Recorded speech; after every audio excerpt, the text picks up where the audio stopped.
우리는 교회력에서 사순절을 보내고 있고, 교회는 예수 그리스도의 삶과 고난 그리고 부활을 생각하며 근신하고 회개하는 기간으로 삼고 있습니다. 그리고 사순절은 예수 그리스도의 십자가 사건을 통한 우리를 향하신 하나님 아버지의 크신 사랑을 나타내고 있습니다. 여러분, 하나님의 사랑은 인류를 향한 구속사적인 사랑입니다. 예수님께서 이 땅에 성육신하여 오신 사건을 진술하고 있는 신약 성경뿐만 아니라 예수님께서 성육신하기 전에 이야기들을 담고 있는 구약 성경을 통틀어 살펴보면 성경 전체가 구속사적 입장에서 하나님의 사랑을 전하고 있습니다.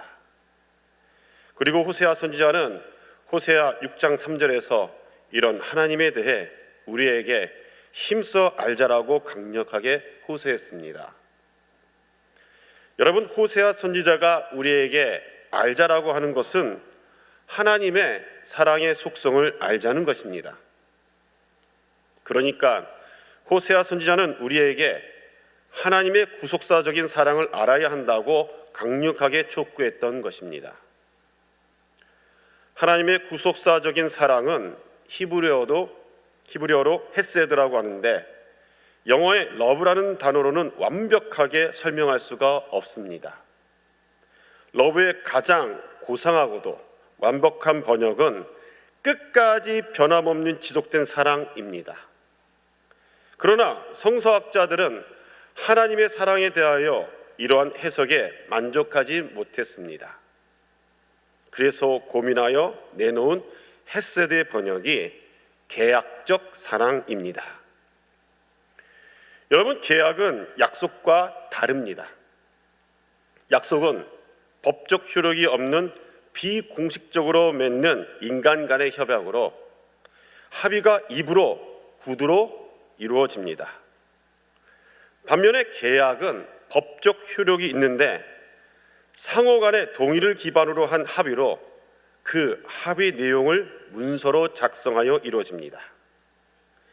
그래서 약속은 누구라도 자신의 입장에서 계산이 틀리면 증거 자료가 없기에 그냥 폐기할 수 있습니다. 그러나 계약은 문서로 된 증거 자료가 있기 때문에 함부로 폐기할 수가 없습니다. 요한복음 1장 12절에서는 우리가 예수님을 믿어 영접하면 하나님의 자녀가 된다고 했고, 요한계시록에서는 하나님의 자녀들의 이름이 생명책에 기록되어 천국에서 영생한다고 말씀합니다. 그래서 우리와 하나님과의 사랑은 함부로 찢을 수 있는 종이가 아닌 인위적으로 찢을 수 없는 생명책에 기록된 계약적 사랑이기에 절대로 폐기할 수 없습니다. 따라서 우리가 예수님을 믿고 하나님의 자녀가 되면 그 즉시 우리는 하나님과의 계약적 사랑을 맺게 되는 것입니다. 여러분, 우리는 때론 연약하여 주님을 떠나 방황할 수도 있고 순간적인 잘못으로 인해 죄로 더러워질 수도 있습니다. 그럴 때 하나님께서는 우리를 먼저 찾아와 주셔서 때로는 우리를 찢고 때리고 책망할 수도 있습니다. 그러나 결국엔 하나님께서는 하나님의 넓은 가슴으로 우리를 안아주시는데 그 이유가 바로 하나님과의 계약적 사랑 때문입니다. 그리고 호세아서가 말씀하는 이러한 하나님의 사랑은 후속적 사랑이요 언약적 사랑이라고도 할 수 있습니다. 그러나 여전히 문제가 되는 것은 이러한 크고 놀라운 하나님의 사랑을 너무 쉽게 값없이 받기에 예나 지금이나 그 소중함을 모르는 사람들이 많다는 것입니다. 그래서 여전히 하나님을 떠나고 배신하고 죄를 밥 먹듯이 짓는 것이 인간입니다. 하나님께 돌아와 용서받고 그러다가 또다시 죄의 길로 들어서고 다시 돌아와 회개하고 오죽했으면 하나님께서는 이러한 우리의 모습을 호세아서를 통해 음란한 여자 고멜로 비유하셨겠습니까? 호세아라는 이름의 뜻은 구원입니다. 여호수아도, 이사야도, 예수도 구원이라는 뜻의 이름입니다. 예수라는 이름은 히브리어로 여호수아입니다. 호세아는 다 망해가는 시대 속에 살고 있는 백성들을 구원하시려는 하나님의 놀라운 사랑을 전달하기 위해 하나님께서 세우신 선지자였습니다. 호세아 1장 1절을 보시면 우시야와 요담과 아하스와 히스기야라고 하는 남유다 왕들의 이름이 먼저 열거되어 있고 나서 여로보암이라는 북이스라엘 왕의 이름이 거론됩니다. 그러다 보니 호세아를 남유다에 속한 선지자로 오해할 수도 있지만, 그러나 호세아는 북이스라엘 선지자였습니다.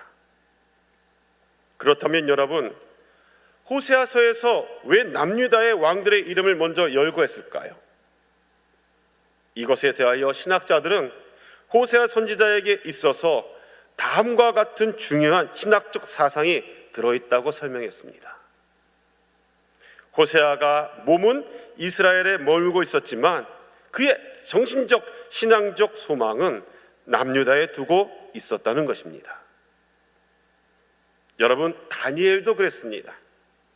다니엘 6장 10절에 보시면 다니엘은 포로로 잡혀가 이방 땅에 있었지만 예루살렘을 향하여 하루에 3번 기도할 정도로 그 정신과 신앙은 유대 땅을 향하고 있었던 것입니다.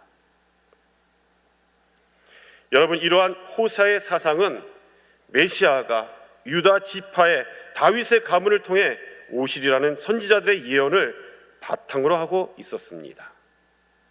그리고 호세아는 예수 그리스도의 예표로 인류를 향하신 하나님의 구원을 나타냈습니다. 주전 8세기 호세아가 활동하던 시기에는 여로보암 2세가 나라를 통치하고 있었고, 당시 이스라엘은 크게 발전하여 부국강병했었습니다. 반면에 종교는 극도로 타락했었습니다.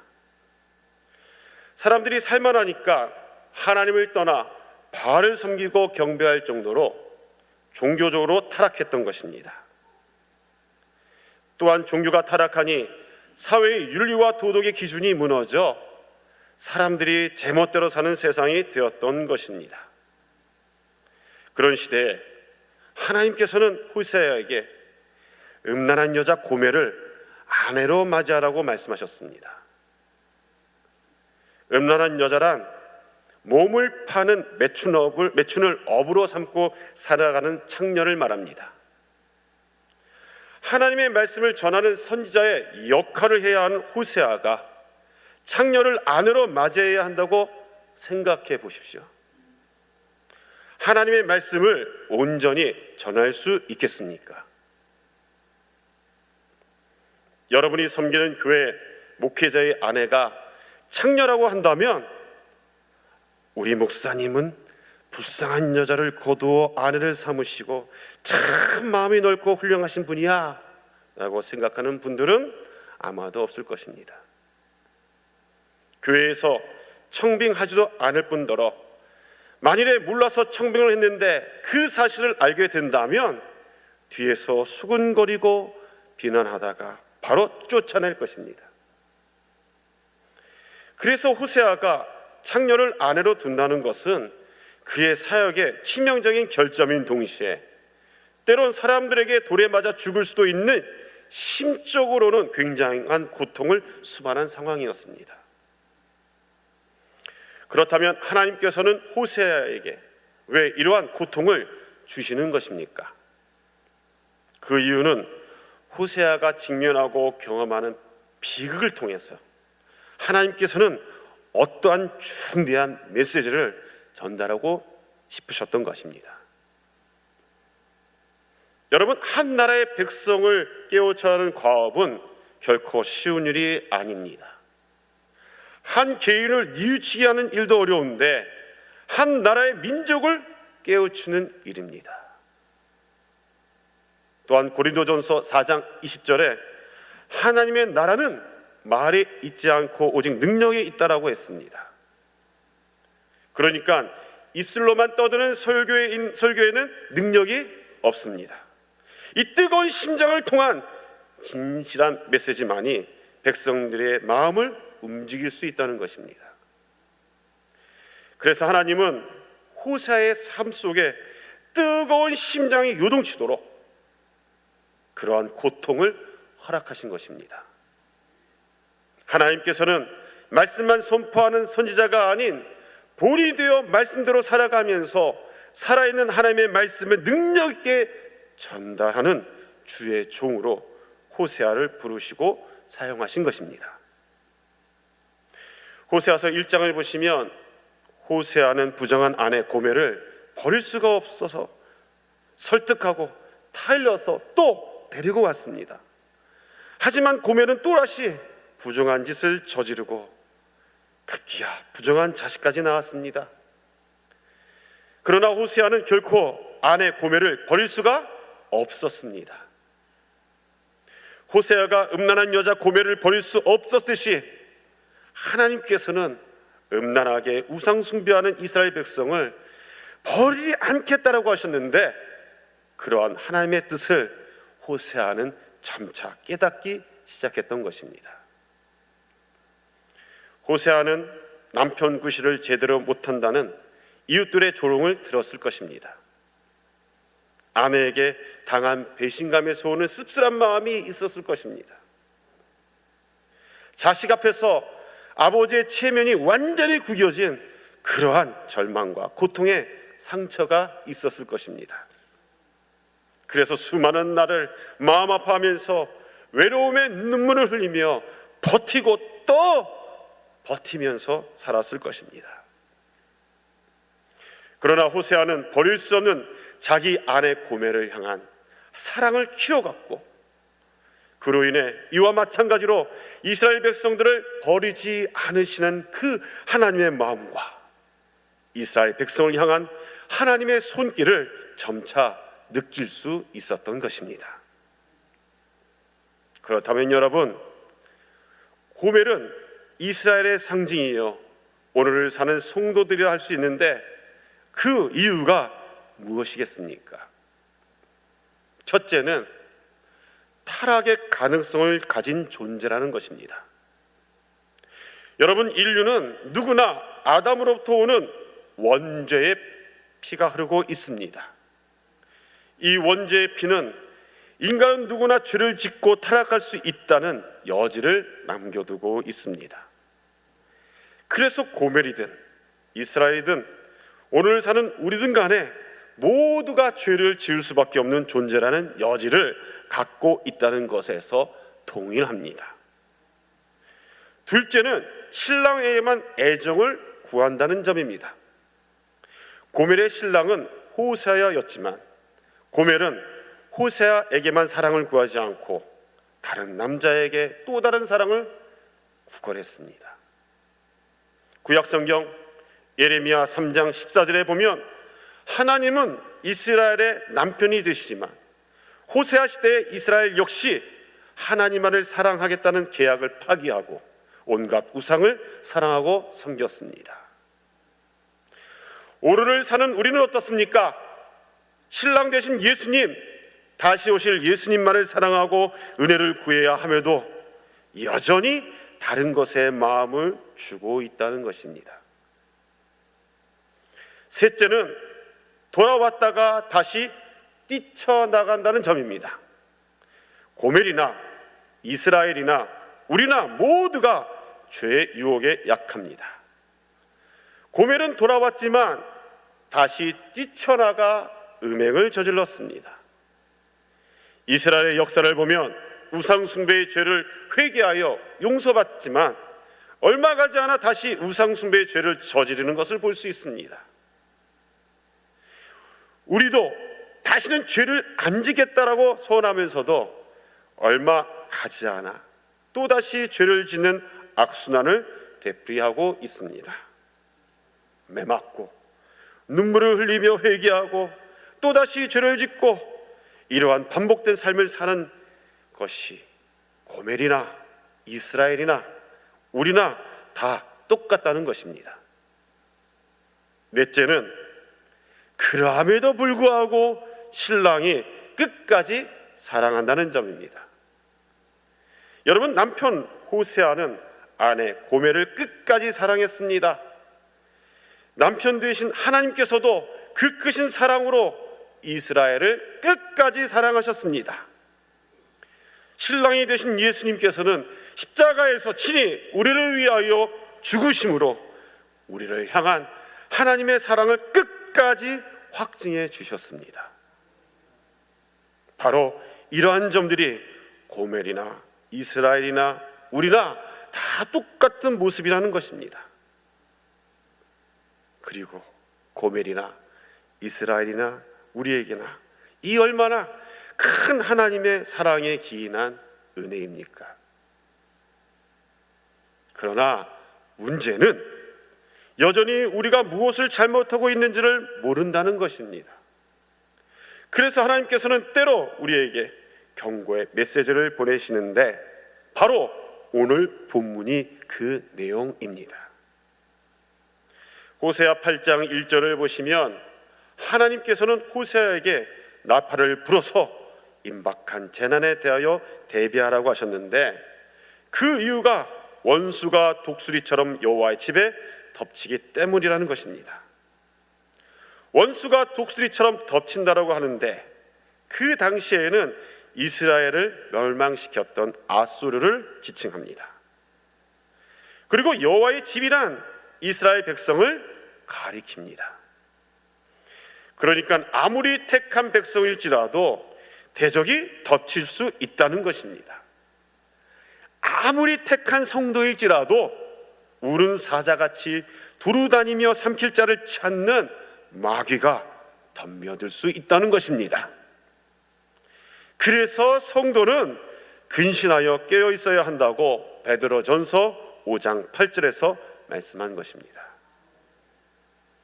그렇다면 여러분, 독수리가 덮치는 이유가 무엇 때문입니까? 첫째로 오늘 본문 1절 하반절에 보시면 하나님의 언약을 어기며 하나님의 율법을 범했기 때문이었습니다.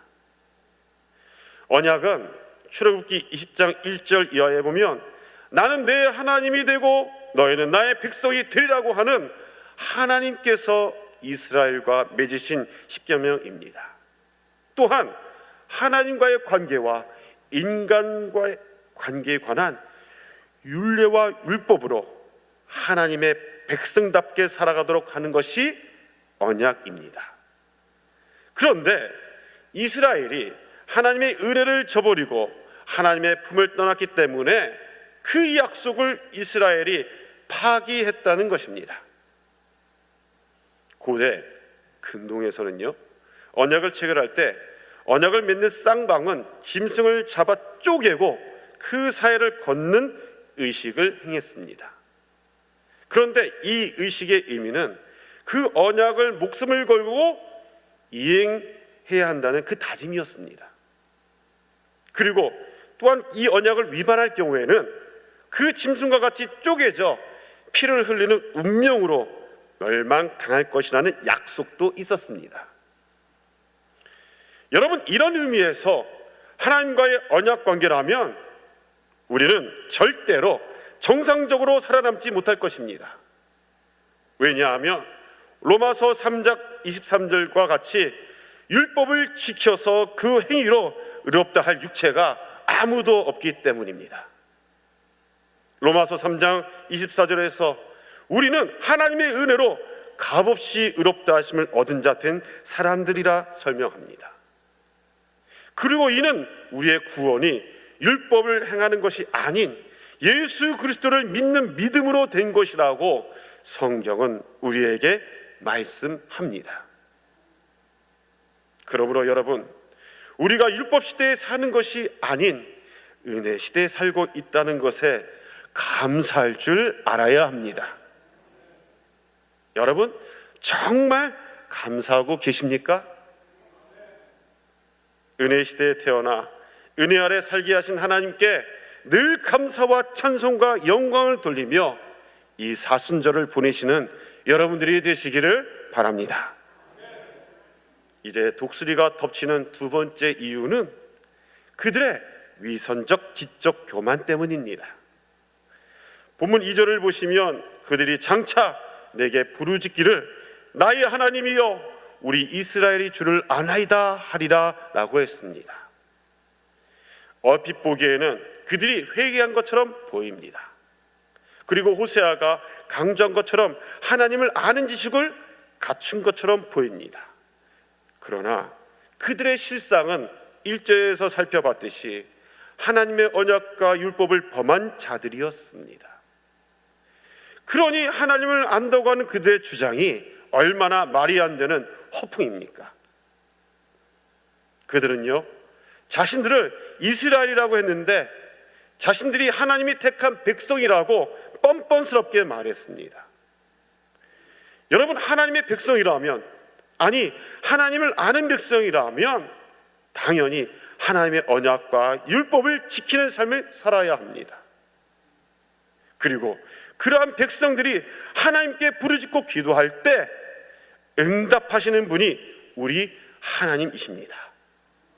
그래서 잠언 28장 9절입니다. 한번 같이 함께 읽습니다. 시작. 사람이 귀를 돌려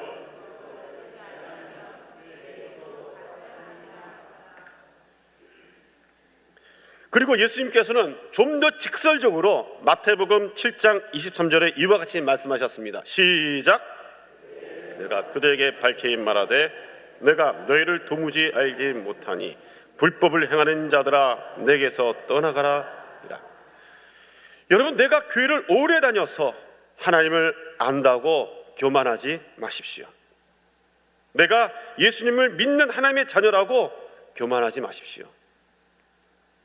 하나님께서는 졸지도 주무시지도 않고 우리의 일거수일투족을 다 지켜보는 분이심을 기억하고 겸손하게 말씀대로 살고 있는지 자신을 돌아보며 사순절을 보내는 성도가 되시기를 바랍니다. 이왕이면 말씀에 순종하는 삶 가운데 기도하고 응답받는 사순절이 되시길 바랍니다. 이 독수리가 덮치는 세 번째 이유는 본문 3절을 보시면 선을 버렸기 때문입니다. 우리 성경 개역 개정판에는 선을 버렸다고 하지만 표준 세번역에서는 복된 생활을 뿌리치니라고 되어 있고 공동 번역에서는 나에게서 받은 좋은 것을 뿌리쳤으니라고 되어 있습니다. 아무튼 선은 복이라, 하나님께서 주시는 좋은 것이라 해석할 수 있습니다. 그런데 이스라엘은 이런 것들을 싫어하여 뿌리쳤다는 것입니다. 여러분, 이것은 하나님 앞에 가장 큰 죄입니다. 여러분, 선이라고 할 때 최고의 선, 절대의 선이란 성부 하나님이십니다. 또한 복의 근원이 되시는 분은 성자 예수님이십니다. 그리고 하나님께서 주시는 가장 좋은 것은 성령 하나님이시라고 예수님께서도 누가복음 11장 13절에 말씀하셨습니다. 여러분, 하나님을 거절하고 하나님을 공격하는 것은 내가 망하는 지름길임을 여러분 알아야 합니다. 따라서 이 사순절 기간 성삼위 하나님을 찾고 구하는 여러분들이 되시기를 바랍니다. 독수리가 덮치는 네 번째 이유, 본문 4절 이하를 보시면 금송아지 때문입니다. 북이스라엘의 첫 번째 왕이었던 여로보암은 사마리아에 금송아지를 세우고 제사장도 마음대로 세워 하나님을 대신하여 섬기게 했습니다. 그런데 여러분, 이스라엘은 금송아지 우상을 훨씬 더 이전에 모세가 율법을 받으러 시내산에 올라갔을 때 만들어서 하나님의 진노를 샀던 경험이 있습니다. 하나님은 그때 아론을 시켜 금송아지 가루를 빻아 물에 뿌려 그들에게 마시게 하셨습니다. 본문 4절에서 그 은 금으로 자기를 위하여 우상을 만들었나니 결국은 파괴되고 말리라 라고 하셨는데, 이 말씀은 북이스라엘 도처에 세운 금송아지들에게 대적을 보내어 무너뜨리시겠다고 하는 하나님의 경고였습니다. 여러분, 오늘날의 금송아지는 우상으로 하나님보다 더 좋다고 믿는 것들입니다. 돈이 될 수도 있고, 명예가 될 수도 있고, 권력이 될 수도 있고, 취미, 오락, 여러분이 그토록 좋아하는 자식들, 가족들, 신앙보다 더 중요하게 생각하여 자기의 마음을 빼앗기면 그것이 금송아지입니다. 하나님과 나 사이를 가로막는 것이 있다면 그것이 바로 금송아지입니다. 사순절 기간 여러분의 금송아지를 십자가 앞에 버리고 오직 하나님 제일주의로 살아가는 여러분들이 되시기를 바랍니다. 독수리가 덮치는 마지막 이유는 본문 11절 하반 이하를 보시면 헛된 제단 때문입니다. 이스라엘은 도처에 제단을 만들었는데 11절에 보시면 이것은 하나님을 예배하는 제단이 아닌 죄를 위하여 만든 제단이었고, 그 제단은 결국 범죄의 장소가 되고 말았다는 것입니다. 여러분, 구약시대에 하나님께서 인정하시는 제단은 오직 하나로 예루살렘 성전 안에 세워진 번제단이 유일합니다. 그러나 이스라엘 백성들이 북이스라엘의 창건자인 여로보암의 악행을 본받아 자기 나름대로 편하게 제단을 세워 제사했습니다. 그리고 이것은 다름 아닌 우상 숭배의 제단이었던 것입니다. 여러분, 예배는 자기 멋대로 드리는 것이 아닙니다. 하나님은 우상 숭배를 싫어하시지만 그만큼이나 싫어하는 것이 예배를 훼손하고 임의로 변개하는 것입니다. 하나님께서는 거룩한 제사, 온전히 하나님께만 영광을 돌리는 제사, 성령 안에서 진리를 따라 드리는 예배를 원하십니다. 그렇다면 여러분들이 드리는 예배는 어떻습니까? 아직도 회개하지 않고 여전히 죄된 생각과 죄된 계획들을 품고 그대로 예배의 자리로 나오시는 분들은 없으십니까? 오직 하나님만을 향하여 하나님께만 영광을 돌리는 예배가 되어야 함에도 성도들의 취향에 맞추거나 요구에 부응하여 더 많은 사람들을 끌어들이려고 하지는 않습니까? 죄의 문제의 근본적인 해결과 새로운 헌신을 다짐하기 위해서 예배 자리에 나오기보다 죄책감이나 덜어보려고 예배 자리에 나오지는 않습니까? 이 사순절 기간 예배의 본질을 회복하여 오로지 하나님께만 영광을 돌리고 성령 안에서 진리로 예배하여 하나님께서 기쁘시게 받으시는 산제물인 예배자가 되시기를 바랍니다. 여러분, 하나님께서는 예배를 싫어하는 분이 아닙니다. 그러나 그럼에도 불구하고 호세아 6장 6절에 나는 인애를 원하고 제사를 원하지 아니하며라고 말씀하셨습니다. 하나님께서 원하시는 것은 하나님을 향한 온전한 사랑입니다. 또한 번제보다 하나님을 아는 것을 원하노라 라고 하셨습니다. 하나님께서는 우리에게 사랑의 하나님에 관하여 아는 것을 원하십니다. 왜입니까? 기독교는 제사의 종교, 예배의 종교 이전에 그 근원이 사랑의 종교이기 때문입니다. 이 사순절 기간에 호세아서를 통하여 하나님의 사랑을 깊이 묵상해 보는 것은 어떻겠습니까? 하나님의 깊은 사랑을 가슴에 느낀다면, 호세아서를 통해 진정한 헷세드를 경험하고 느낀다면 사순절을 지나 고난주간을 지나 부활절을 맞는 여러분들에게는 어떤 일이 일어나겠습니까? 말할 수 없는 구원의 감격과 기쁨으로 이전에 맛보지 못한 더 특별한 하나님의 은혜로 이제 곧 피게 될 벚꽃보다도 더 아름답고 숭고한 추억의 책장에 한 페이지를 써 내려가는 저와 여러분들이 되시기를 축원합니다. 기도드리겠습니다. 사랑과 은혜가 충만하신 하나님 아버지, 헤세드 십자가로 인한 그 크신 사랑에, 하나님의 사랑에 감사합니다. 사순절을 보내는 성도에게 은혜의 시대에 살고 있음에 감사하여 하나님께 영광을 돌리며 살게 하시고 겸손하게 자신을 돌아보며 자신의 금송아지를 십자가에 버리고 오직 하나님 제일주로 살아가게 하여 주시옵소서. 말씀을 깊이 묵상하고 지켜 행하는 사순절이 되게 하시며 예배의 본질을 회복하여 성령 안에서 진리로 예배하며 하나님을 기쁘시게 하는 참된 예배자의 삶을 살게 하옵소서. 예수님의 귀하신 이름으로 기도드립니다. 아멘.